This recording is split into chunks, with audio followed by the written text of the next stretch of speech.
আসসালামু আলাইকুম, কেমন আছেন সবাই? আশা করি সবাই ভালো আছেন। আমিও ভালো আছি আপনাদের দোয়ায়। আজ রান্না করা হবে বড়ইয়ের টক। অনেক টেস্টি এই রেসিপিটা।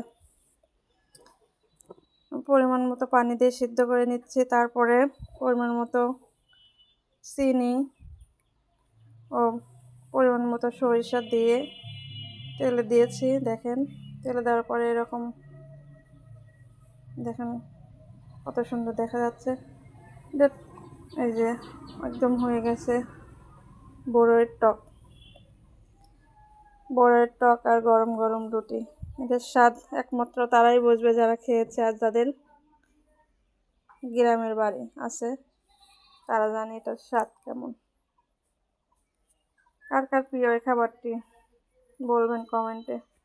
আমার তো খুব মজার এই রেসিপিটি। ভালো থাকবে।